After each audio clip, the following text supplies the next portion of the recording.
Hi, this is the last part of my subjective review of Suzuki Vitara after 3 years of use. Part 3 is mostly about mechanical perspective and also about maintenance costs. Bear in mind, I'm not a mechanic expert, so I can comment only from an ordinary user perspective. Engine has been working flawlessly so far. My one is 1.5 liter 140 horsepower gasoline. It never turned off itself, it didn't have any weird behavior. It worked smoothly and without any hiccups.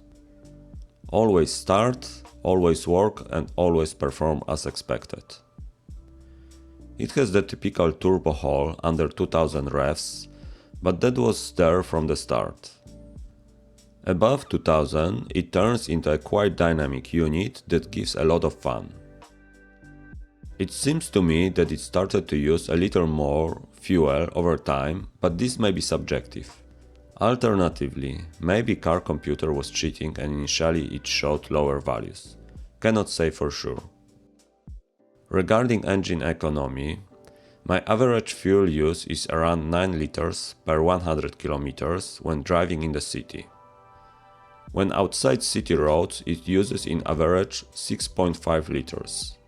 I'm rather driving dynamically, so you can probably lower these values when you are a more economical driver. On highways, fuel consumption strongly relates with your speed and traffic congestion, and it varies from 6 to 10 liters, with small traffic and not dynamic driving. In mild off-road, I use 15 to 22 liters, but I think this is very dependent on how long engine is idling. Finally, the oil change indicator lights up after a distance of 12 to 14,000 kilometers. Apparently, the distance is based on the use load calculated by the computer. It's never the same. 4x4 drive. I can't say much bad here neither. It just works fine every time I turn it on. So far, I have not had an oil change in the differential. 4-wheel drive is something I really like in Suzuki. Clutch. After 3 years, I still have no complaints. Perhaps it has gotten a little harder than it was in the beginning, but it still works okay even on steep climbs. Till now, I maybe only once smelled little overburn. It handles both ascents and dynamics starts from the lights well. It seems to be well fit for car weight and engine power. Transmission. This is section I had some issues with. After about 1.5 years, I started to have problems with shifting into reverse gear. It happens randomly. Sometimes reverse is selected without a problem, but sometimes not fully and the box squeaks. According to dealer workshop, this is normal. The lack of synchronizer in the box causes a problem in switching to reverse randomly. When I notice reverse didn't jump in correctly, I have to release the clutch, press it again, or even throw in the first gear for a moment. In most cases this helps. It seems to me that during the first period of use of the car, I didn't have such issues.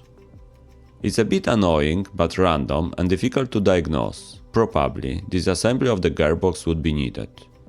I live with it for now. But sometimes, in the off-road situation, due to this problem, I cannot maneuver with gears fast enough.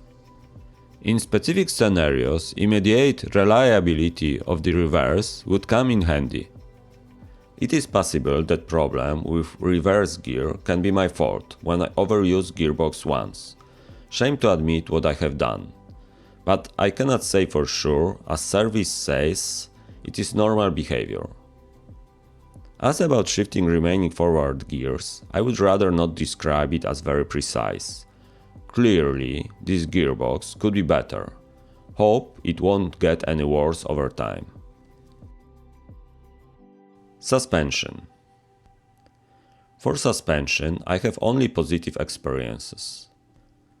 Despite driving on bumps, nothing creaks, the suspension works fine and it didn't need any replacement after 3 years of use. So far, everything is fine and good quality. Summary of mechanics. 3 years is not so long, but I have no big reasons to complain. Except gearbox, everything works fine and gearbox is a small annoyance. Replacement, repair and costs.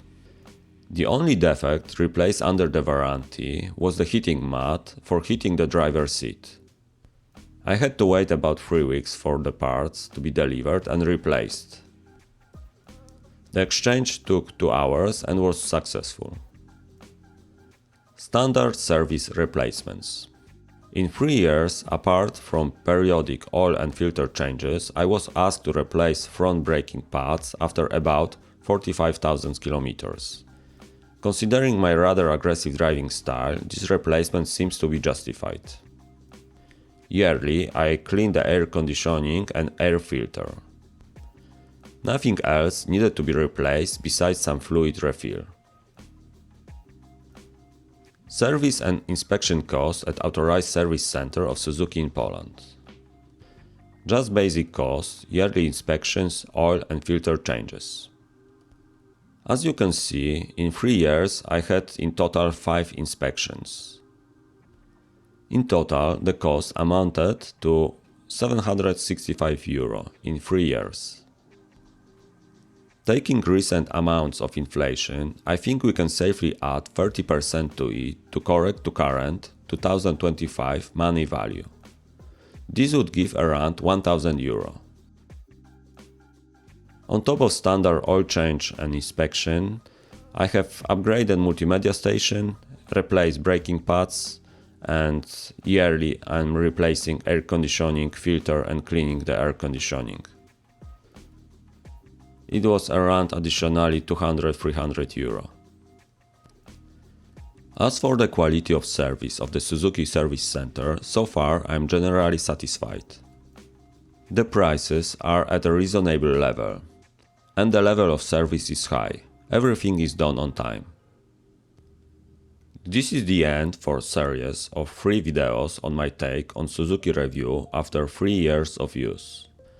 And what I can add on top, I published this review long after 3 years mark for my Suzuki. I decided to publish it because not much changed even long past these 3 years. I will record update in some time with next age milestone, but it will be really short. Thanks for watching, bye!